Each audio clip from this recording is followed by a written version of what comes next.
Jericho जिसे अक्सर दुनिया के सबसे पुराने निरंतर बेस हुए शहरों में से एक कहा जाता है, प्रारंभिक मानव सभ्यता के अध्ययन में एक विशेष स्थान रखता है। लगभग 9000 बीसीई में इसकी उत्पत्ति के साथ जेरिको मानव इतिहास के एक महत्वपूर्ण चरण का प्रतिनिधित्व करता है, जब समझ खनाबदोश शिकार आधारित जीवन शैली से स्थायी कृषि आधारित समुदायों में बदलने लगी। ये परिवर्तन न सिर्फ मानव जीवन के तरीके को पुनः परिभाषित करता है, बल्कि शहरों, शासन और जातिल सामाजिक संरचनाओं के विकास की नींव भी रखता है, जिनका हम आज भी अध्ययन करते हैं। पश्चिमी तट पर जॉर्डन घाटी में जॉर्डन नदी के पास स्थित जेरिको का भौगोलिक स्थान अत्यधिक रणनीतिक था। नदी के निकट होने से कृषि के लिए उपजाऊ मिट्टी और पानी की आसान पहुंच प्रदान हुई, जो प्रारंभिक सभ्यताओं के विकास के लिए महत्वपूर्ण थे। इसके अतिरिक्त इस स्थान ने जेरिको को व्यापार का एक केंद्र बना दिया, जिससे ये विभिन्न प्रदेशीय क्षेत्रों से जुड़ा रहा।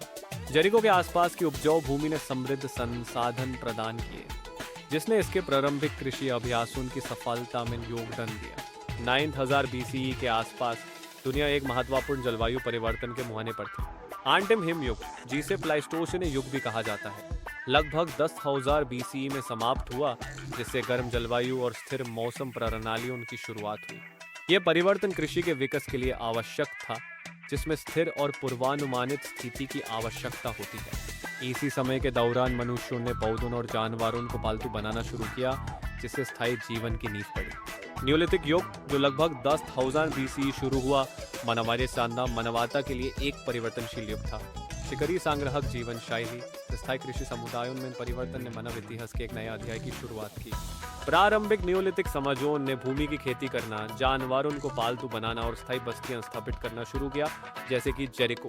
इस परिवर्तन ने शहरों और उन्नतिशील समाजों के उत्थान की नींव रखी। जेरिको में, जो कृषि की शुरुआत करने वाले पहले स्थलों में से एक था, प्रारंभिक समुदायों ने गेहूं और जौ जैसे फसलों को पालतू बनाना शुरू किया।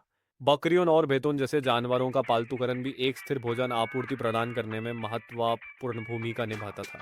जीवन जीने के इस बदलाव ने बड़ी आबादी, स्थायी घर और समय के साथ जातिल सामाजिक संरचनाओं के विकास को संभव बनाया। प्रारंभिक मानव सभ्यता के अध्ययन में जेरिको का महत्व कई पुरातात्विक उत्खनन के माध्यम से सिद्ध हुआ, विशेष रूप से कैथलीन कैनियन के 1950 के दशक में किए गए काम से। इन उत्खनन में कलाकृतियों और संरचनाओं का खजाना मिला, जिसमें प्रारंभिक बस्तियों की जीवन शैली और संगठन को समझने में मदद मिली। जेरिको की प्रारंभिक बस्तियों की वास्तुकला इसके निवासी की कुशलता का प्रमाण है।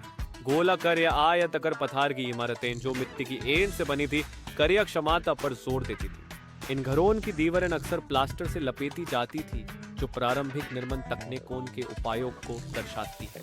जेरिको की प्रारंभिक बस्ती की सबसे प्रसिद्ध विशेषता उसकी विशाल पत्थर की दीवार है, जो लगभग 8000 बीसी की है।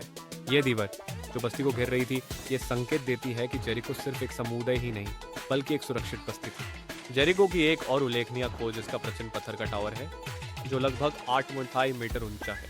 यह स्मारक संरचना अपने प्रकार की सबसे पुरानी में से एक पुरातत्वविदों के लिए एक पहेली बनी हुई है। आज जेरिको एक महत्वपूर्ण पुरातात्विक और ऐतिहासिक स्थल है। इसके प्राचीन अवशेष विद्वानों, पुरातत्वविदों और पर्यटकों को आकर्षित करते हैं, जो मानव सभ्यता के प्रारंभिक इतिहास में इसकी भूमिका का पता लगाना चाहते हैं।